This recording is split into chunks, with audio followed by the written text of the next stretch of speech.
பாண்டியும் வானதியும் சண்டை போட்டுக்கிட்டு இருக்கிறத இங்க பின்னாடி வழியா வந்து அங்க சோழன் கவனிச்சுட்டு இதுக்கு மேலயும் நாம அமைதியா இருந்தா கண்டிப்பா இவங்க ரெண்டு பேருக்குள்ள சண்டை பெருசாயிடும். அதுக்குள்ள நாம போய் தடுத்து நிறுத்தணும் அப்படிங்கிறதுக்காக சோழன் வேக வேகமா பாண்டி கிட்ட போய், டேய் டேய், வீட்டுல எல்லாரும் இருக்காங்கடா, நீங்க வேற எதுக்காகடா இப்படி அடிச்சுக்காத குறையா சண்டை போட்டுக்கிட்டு இருக்கீங்க அப்படின்னு சொல்லிட்டு இங்க சோழன் கேட்க, இங்க பாண்டி இருந்துகிட்டு, டேய், இந்த பிரச்சனை எல்லாம் உனக்கு சொன்னா புரியாதுடா. நானும் எவ்வளவு நேரம் தான் பொறுமையாவே இவகிட்ட பேசிக்கிட்டு இருக்கிறது. எப்ப பாரு முடிஞ்சு போன கதை. அந்த பொண்ணு பாக்குற விஷயத்த பத்தியே என்கிட்ட பேசி என்னை சாவ அடிக்கிறாடா. இவளை முதல்ல இங்க இருந்து போக சொல்லு அப்படின்னு சொல்லிட்டு இங்க பாண்டி சொல்ல, என்ன பாண்டி, சோழன் கிட்ட பொண்ணு பாக்குற விஷயத்த மட்டும் சொல்ற? ஏன் இந்த வீட்டு மேல அக்கறை எடுத்து நான் தானே உன்கிட்ட இந்த வீட்டை எதுக்காக அடமானம் வச்சு அந்த நிலாவுக்கு பணத்தை கொடுக்குறீங்கன்னு கேட்டேன். அதை சொல்ல வேண்டியது தானே, அதை மட்டும் சொல்லாம எதுக்காக மூடி மறைக்கிற அப்படின்னு சொல்லிட்டு இங்க வானதி சொல்ல, உடனே இங்க சோழன் இருந்துகிட்டு, டே பாண்டி, என்னடா வானதி இப்படி பேசுது? இங்க பாரு வானதி, இந்த வீட்டோட முழு உரிமையும் நிலாவுக்கும் இருக்கு. இந்த வீடு எங்களோட இதுன்னு இல்லாதன்னு நினைக்கும் போது நிலா தான் எப்படி எங்களுக்கு பத்திரத்தை கண்டுபிடிச்சு இந்த வீட்டை எப்படி எங்களுக்கு மீட்டு கொடுத்தா. அப்படி இருக்கும்போது அவளுக்குன்னு ஒரு கஷ்டம் வரும்போது நாங்க இந்த வீட்டை அடமானம் வச்சு பணம் கொடுக்கறதுல தப்பே கிடையாது. முதல்ல நீ எதுக்காக இதை கேள்வி கேட்டுக்கிட்டு இருக்க? இங்க பாரு, நீ முன்வாசல் வழியா தான் போகணும்னு இல்ல, இப்படியே பின்வாசல் பக்கமாவும் வாசலுக்கு வழி இருக்கு. இப்படியே கிளம்பிடு. ஏற்கனவே எங்க வீட்டுல நிறைய பிரச்சனைகள் இருக்கு அப்படின்னு சொல்லிட்டு இங்க சோழன் சொல்ல, உடனே அங்க வானதி இருந்துகிட்டு, என்ன பாண்டி, எப்ப பாரு நிலா நிலா நிலா. அப்போ நான் எதுக்காக தான் இங்க வரேன் போறேன்? இனிமே இந்த வீட்டு பக்கமே வரமாட்டேன். எக்கேடு கெட்டுனா போங்க அப்படின்னு சொல்லிட்டு இங்க வானதி ரொம்ப கோவத்தோட வீட்டை விட்டு வெளியே போறாங்க. இன்னொரு பக்கம் இங்க பல்லவனை தேடி பல்லவனோட ஃப்ரெண்ட்ஸ் வீட்டுக்கு வர, அங்கிள், உள்ள பல்லவன் இருக்கானா, கொஞ்சம் கூப்பிடுங்க அப்படின்னு சொல்லிட்டு பல்லவனோட ஃப்ரெண்டு கேட்க, உடனே நடிசு நேர்ந்துக்கிட்டு, டே சேரா, அந்த பல்லவனை வெளியே கூப்பிடு, அவனோட ஃப்ரெண்ட்ஸ் வந்திருக்காங்க அப்படின்னு சொல்லிட்டு சொன்னதும் இங்க சேரன் வெளியே வந்து, ஏன்பா பல்லவன் காலையில இருந்து வீட்டில் இல்லை. ஆமா, உங்களை பார்க்க வந்திருப்பான்னு நினைச்சேன். அப்போ உங்களையும் பார்க்க வரலையா அப்படின்னு சொல்லிட்டு சேரன் கேட்க, இல்லைண்ணே, வரவே இல்லையே, நாங்களே அவனை பார்த்து பேசிட்டு போலாம்னு வந்தோம். இப்போ வீட்டில் இல்லையா? சரிண்ணே, வந்தா நாங்கள் வந்து பார்த்தோம்னு சொல்லுங்க, எங்களை வந்து பார்க்க சொல்லுங்க அப்படின்னு சொல்லிட்டு ஃப்ரெண்ட்ஸ் அங்கேருந்து கிளம்ப இங்கே சேரனுக்கு ரொம்ப குழப்பமாகவே இருக்கு. உடனே நிலாவோ இதை பார்த்துட்டு, அண்ணே என்னண்ணே, எதுக்காக இவனுங்கெல்லாம் வந்துட்டு போறானுங்க? இவனுங்க யாரு? அதுவாப்பா, இவனுங்கெல்லாம் பல்லவனோட ஃப்ரெண்டா, பல்லவனை பார்க்கணும்னு சொல்லி வந்தாங்க.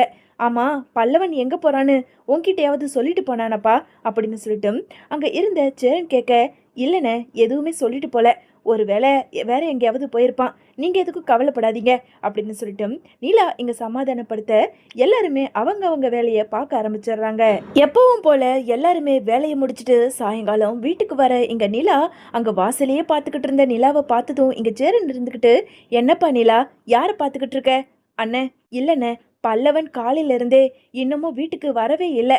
என்ன எங்க போனா, என்ன ஆச்சுன்னு எதுவுமே தெரியல.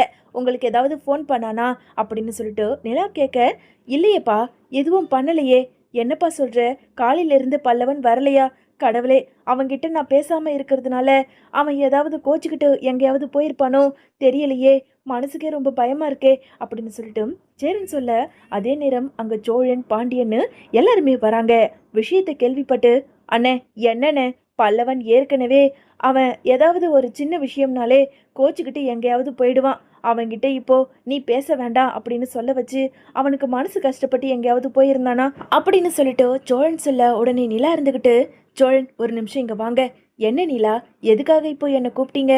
அது வந்து பல்லவன் ஒருவேளை காயத்ரியை பார்க்க போயிருப்பானோ. ஏன்னா காயத்ரி அன்னைக்கு ஸ்டேஷன்லேயே விட்டுட்டு நாம எல்லாரும் வந்துட்டோம்ல, அதனால காயத்ரியை பார்த்து எப்படி இருக்குன்னு கேட்கறதுக்காக போயிருப்பானோ. நீங்க கார் எடுங்க, நாம ரெண்டு பேரும் போய் காயத்ரியோட ரூமுக்கு போய் விசாரிச்சு பார்ப்போம் அப்படின்னு சொல்லிட்டு இங்க நிலா சொல்ல, உடனே சோழனுமே சரி நிலா அப்படின்னு சொல்லிட்டு கார் எடுத்துக்கிட்டு நிலா அங்க இருந்து கிளம்புறாங்க. இன்னொரு பக்கம் இங்க சோழனும் நிலாவும் அங்க காயத்ரி தங்கி இருக்க ரூமுக்கு வர அங்க ரூம்ல இருந்த அந்த ஃப்ரெண்ட்ஸையும் விசாரிக்க, இல்லையே, காயத்ரி இந்த பிரச்சனை நடந்ததுல இருந்து அவங்க வீட்ல இருந்து பேரண்ட்ஸ் வந்து காயத்ரிய அவங்களோட சொந்த ஊருக்கே கூட்டிட்டு போயிட்டாங்க. இனிமே நீ படிக்கவும் வேண்டாம், ஒன்றும் கிழிக்கவும் வேண்டாம்னு சொல்லி பயங்கரமா சண்டை போட்டு திட்டி திருவண்ணாமலைக்கே காயத்ரிய கூட்டிட்டு போயிட்டாங்க. பல்லவனும் நீங்க சொல்ற மாதிரி யாருமே இங்க தேடி வரலங்க அப்படின்னு சொல்லிட்டு அங்க காயத்ரியோட ஃப்ரெண்ட்ஸ் சொல்ல, இதை கேட்டதும் நிலா இருந்துகிட்டு, என்னங்க இங்கேயும் வரலனா அப்போ பல்லவன் எங்க போயிருப்பான்? நேரம் ஆக ஆக எனக்கு ரொம்ப பயமா இருக்குங்க அப்படின்னு சொல்லிட்டு அங்க இருந்த நிலா சொல்ல, உடனே சோழன் இருந்துகிட்டு, நீங்க எதுக்கும் பயப்படாதீங்க, பல்லவன் கண்டிப்பா கிடைச்சிருவான், நாம வீட்டுக்கு போலாம் அப்படின்னு சொல்லிட்டு இங்க நிலாவும் சோழனும் நேரா வீட்டுக்கு வர, அங்க பதட்டத்தோட இருந்த சேரனும் சோழனை பார்த்து, என்னடா தம்பி கிடைச்சானா? பல்லவன் எங்கடா அப்படின்னு சொல்லிட்டு அங்க சேரன் பதட்டத்தோட கேட்க, அண்ணே அந்த காயத்ரியோட ரூமுக்கு தான் போய் விசாரிச்சோம். காயத்ரியோட ரூம்ல அங்க வரவே இல்லையா. காயத்ரி அவங்க அப்பா அம்மா ஊரோட கூட்டிட்டு போயிட்டாங்களாம். அங்கேயும் போலனா அப்போ எங்க போயிருப்பான்னு எங்களுக்குமே குழப்பமா இருக்கு அப்படின்னு சொல்லிட்டு அங்க இருந்த சோழன் சொல்லிக்கிட்டு இருக்க, உடனே இதை எல்லாத்தையும் பார்த்துக்கிட்டு இருந்த நடேசனும், இங்க பாருடா, எல்லாருக்கும் ஒன்று சொல்றேன், எனக்கு என்னமோ அந்த பொம்பளைய பார்க்க தான் போயிருப்பானோன்னு எனக்கு சந்தேகமா இருக்கு அப்படின்னு சொல்லிட்டு நடேசன் சொல்ல, உடனே இங்க நிலா இருந்துகிட்டு, அங்கிள் யார் அங்கிள் சொல்றீங்க? ஆ, அவனை பெத்தாலே அந்த பயலோட ஆத்தா அந்த கோமல் அந்த பொம்பளை வீட்டுக்கு போயிருக்கானோ என்னவோ, பெத்த பாசம் சுண்டி இழுத்துருக்கோம், அதனால தான் போயிருப்பான், ஏன்னா இங்க தான் யாருமே பேசலல்ல அப்படின்னு சொல்லிட்டு இங்க நடேசன் சொல்ல, உடனே இங்க நிலாவோ அங்க சோழனை பார்த்து, சோழன் ஒருவேளை அங்கிள் சொல்ற மாதிரி பல்லவன் அவங்க அம்மாவை தேடி போயிருப்பானோ, நாம வேணா அங்க போய் ஒரு எட்டு பார்த்துட்டு வந்துடலாமா, நமக்கு தான் அவங்க வீடு தெரியும்ல, வாங்க அப்படின்னு சொல்லிட்டு நிலா கூப்பிட, உடனே இங்க சோழனுமே, அண்ணா நாங்க 2 பேரும் போய் ஒரு எட்டு பார்த்துட்டு வந்துடுறோம்னா அப்படின்னு சொல்லிட்டு 2 பேருமே கார் எடுத்துக்கிட்டு நேரா கோமல் வீட்டுக்கு போக, கோமல் வீட்டுல போய் அங்க விசாரிக்க, இங்க கோமலோ, இங்க பாருமா, அதெல்லாம் என் புள்ள வரவே இல்லை, அன்னைக்கு உன் வீட்டை விட்டு வந்ததோட சரி, இப்போ வரைக்கும் என் புள்ள என்னை தேடி வந்து பார்க்கவே இல்லை. ஆமா, என் புள்ள எங்க போனா, என்னாச்சு, வீட்டில் யாராவது திட்டுனீங்களா, அந்த ஆள் ஏதாவது சொன்னானா அப்படின்னு சொல்லிட்டு இங்க கோமல் கேட்க, உடனே சோழன் இருந்துகிட்டு, ஆமா, அவன் பண்ண காரியத்துக்கு அவனை என்ன தூக்கி தலை மேல வச்சுக்கிட்டு ஆடுவாங்க, அவனை எல்லாம் என்ன பண்றது, பேசாம இருந்தோம், அவன் எங்கேயோ போயிட்டான் அப்படின்னு சொல்லிட்டு எங்க சோழன் கோபத்தோட பேச, உடனே அங்க கோமல் இருந்துகிட்டு, என்னம்மா இந்த தம்பி எது பேசிக்கிட்டு இருக்கு, அப்படி என்ன பல்லவன் பண்ணா, அப்படியெல்லாம் பண்ண மாட்டாமா, அவன் ரொம்ப நல்ல பையமா அப்படின்னு சொல்லிட்டு கோமல் சொல்ல, உடனே நிலா இருந்துகிட்டு, இல்ல அதெல்லாம் ஒன்றும் பண்ணல, பல்லவன் வீட்டுல இல்லையேன்னு சொல்லிட்டு உங்களை தேடி வந்திருப்பானோன்னு ஒரு சந்தேகத்துல தான் வந்தோம், சரி பல்லவன் ஒருவேளை உங்களை தேடி வந்தா கொஞ்சம் வீட்டுக்கு அனுப்பிவிடுங்க அப்படின்னு சொல்லிட்டு இங்க சோழனை அழைச்சிக்கிட்டு நிலா மறுபடியுமே சேரனோட வீட்டுக்கு போறாங்க. மறுபடியும் அங்க வந்ததும் சேரனும் ரொம்ப பதட்டத்தோட கேட்க, அண்ணே அங்கேயும் இல்லைண்ணே, சுத்தி முத்தி ஃப்ரெண்டுங்க வீட்டுங்கள்ல கூட விசாரிச்சிட்டோம், ஆனா எங்கேயுமே வரலன்னு இப்பதான் நாங்க தெரிஞ்சுக்கிட்டு வந்திருக்கோம், பல்லவன் எங்க போயிருக்கான்னு எனக்கே தெரியல அப்படின்னு சொல்லிட்டு நிலா அங்க அழுதுகிட்டே பேச, இதை எல்லாத்தையும் பார்த்துக்கிட்டு இருந்த பாண்டியோ, ஒருவேளை கொஞ்ச நாளைக்கு முன்னாடி அவனுக்கு மனசு சரியில்லைன்னு சொல்லிட்டு ஒரு பீச்சில் போய் உக்காந்துருந்தானே, ஒருவேளை அங்க இருந்திருப்பானோ அப்படின்னு சொல்லிட்டு அங்க இருந்த பாண்டி சொல்ல, உடனே சோழன் இருந்துக்கிட்டு, டேய் சூப்பர்டா, ஒருவேளை அங்கே தாண்டா போயிருப்பான், நம்ம வேணா எல்லாரும் ஒரு தடவை பீச்சுக்கு போய் பார்த்துட்டு வரலாமா, அண்ணே வானே போகலாம் அப்படின்னு சொல்லிட்டு எல்லாருமே கிளம்பி நேரா இங்க எப்பவும் வழக்கம் போல போற பீச்சுக்குமே அங்க போய் பார்க்க ஆரம்பிக்கிறாங்க. சுத்தம் முத்தம் தேடினாலும் அந்த பீச்சில் அங்க பல்லவன் இல்லாதது நினைச்சு ரொம்ப வருத்தத்தோட இருந்துகிட்டு இருக்க, அதே நேரம் ஒரு இடத்துல மட்டும் அங்க கூட்டமா இருக்கிறத பார்த்ததும் ரொம்ப பதட்டத்தோட, டேய் அங்க பாருங்கடா, ஒரே கூட்டமா இருக்கு, என்ன ஆச்சுன்னு தெரியலடா, வாங்கடா அப்படின்னு சொல்லிட்டு எல்லாரையும் அழைச்சிக்கிட்டு வேக வேகமா அங்க பீச்சை நோக்கி போக, அந்த கூட்டத்திலேயோ அங்க பல்லவன் மயங்கி கிடக்கிறத பார்த்ததும் இங்க சேரன், டே பல்லவா என்னடாச்சு என்னாச்சு அப்படின்னு சொல்லிட்டு பல்லவனை தன்னோட மடியில் தூக்கி வச்சுக்கிட்டு பதறி அடிச்சுக்கிட்டு எழுப்ப, ஆனாலும் பல்லவன் எழுந்துக்காததை பார்த்ததும், அண்ணே முதல்ல ஹாஸ்பிட்டலுக்கு தூக்குங்கண்ணே, நாம முதல்ல ஹாஸ்பிட்டலுக்கு கூட்டிட்டு போலாம் அப்படின்னு நிலா கத்த ஆரம்பிக்க, சோழனோ அங்க பல்லவனை தூக்கி தன்னோட தோல் மேல போட்டுக்கிட்டு வேக வேகமா கார்ல வந்து ஏத்திக்கிட்டு நேரா ஹாஸ்பிட்டலுக்கு கூட்டிட்டு போறாங்க.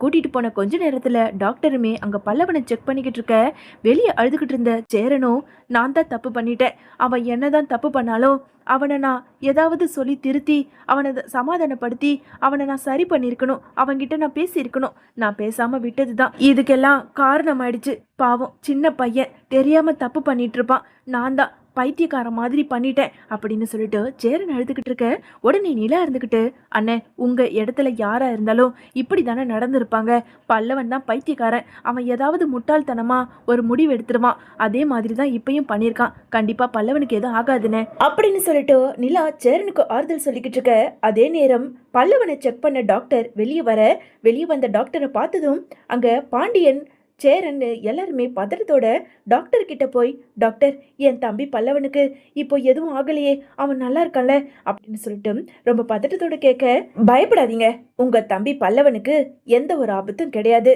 ஏதோ சரியான நேரத்துல நீங்க கூட்டிட்டு வந்து ஹாஸ்பிட்டல்ல சேர்த்ததுனால அவரோட உயிரை நாங்க காப்பாத்திட்டோம். நீங்க போய் உங்க தம்பியை தாராளமா பார்க்கலாம் அப்படின்னு டாக்டர் சொல்ல, சோழன், நிலா, சேரன்னு எல்லாருமே வேக வேகமா இங்க பல்லவனை பார்க்கறதுக்காக ரூமுக்குள்ள போறாங்க.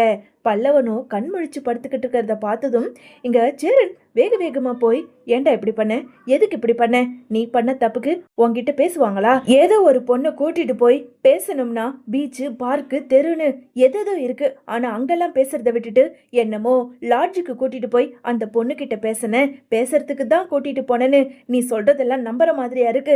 சொல்லுடா, உன்னை நான் பெத்த இடத்துல இருந்து வளர்த்துக்கிட்டு இருக்கேன்டா. எனக்கு எப்படி என் மனசெல்லாம் ரெண்டா ஒடிஞ்சு போயிருக்கோம், நீயே யோசிச்சு பாரு. நீயா இருந்தா அப்படி இருப்பியா சொல்லு அப்படின்னு சொல்லிட்டு அங்க இருந்த சேரன் சொல்ல, உடனே நிலா இருந்துகிட்டு, அண்ணே விடுங்கண்ணே, எதுக்காக மறுபடியும் முடிஞ்சு போனதை இங்க வந்து பேசணும்? வேண்டாண்ணே, பல்லவனுக்கு இப்போதைக்கு நாம ஆறுதல் தான் கொடுக்கணும். நீங்க எதுவும் அவனை பேச வேண்டாம். டே பல்லவா, இப்போ உனக்கு உடம்பு பரவாயில்ல, ஏன்டா இப்படி முட்டாள்தனமா இருக்க? ஒரு நாள் 2 நாள் பேசாம தான் கோவத்துல இருப்பாங்க, அதுக்காக இப்படி தப்பான முடிவு எடுப்பியா? நாங்களும் அவங்க வேலையை பார்த்துக்கிட்டு இருந்தோமே தவிர நீ எங்கேயாவது இருப்பேன்னு உன்னை கண்டுக்காம விட்டது எங்க தப்புதான். நல்ல வேலை, உன்னோட உயிருக்கு எந்த ஆபத்தும் இல்ல. இங்க பாரு பல்லவா, உன் மேல எல்லாருமே அவ்வளவு பாசம் வச்சிருக்கிறதுனாலதான் உன் மேல உரிமையோட எல்லாரும் கோவப்பட்டாங்க. இதெல்லாம் காலப்போக்குல சரியாயிடும். அதுக்காக உயிரை விடுறதுதான் ஒரு முடிவா என்ன? இனிமே இன்னொரு தடவை இந்த மாதிரி தப்ப பண்ணாத. உன்னை தேடி தேடி நாங்க எங்கெல்லாம் அலைஞ்சு கஷ்டப்பட்டோம் தெரியுமா அப்படின்னு சொல்லிட்டு நீலா ரொம்ப வருத்தப்பட்டு அங்க பல்லவன் கிட்ட பேச, அண்ணி என்ன மன்னிச்சிருங்க அண்ணி, அண்ணே என்ன மன்னிச்சிருனே, நீ என்கிட்ட பேசாததுனால இந்த உலகமே இருண்டு போன மாதிரி ஆயிடுச்சு.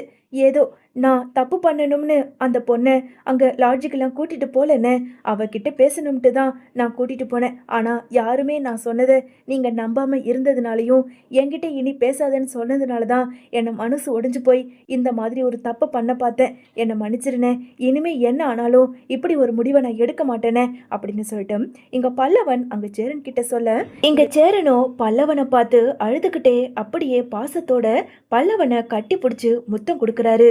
என் செல்லம், இனிமே உன்கிட்ட நான் பேசாம இருக்க மாட்டேன்டா. அதே மாதிரி இந்த மாதிரி ஒரு தப்பான முடிவை நீ எந்த காலமும் எடுக்க கூடாது. இனிமேலாவது நீ ஒழுங்கா படிக்கணும், சரியா அப்படின்னு சொல்லிட்டு அங்க பல்லவனுக்கு தன்னோட முத்து மழையை கொடுத்துக்கிட்டு இருக்காரு சேரன்.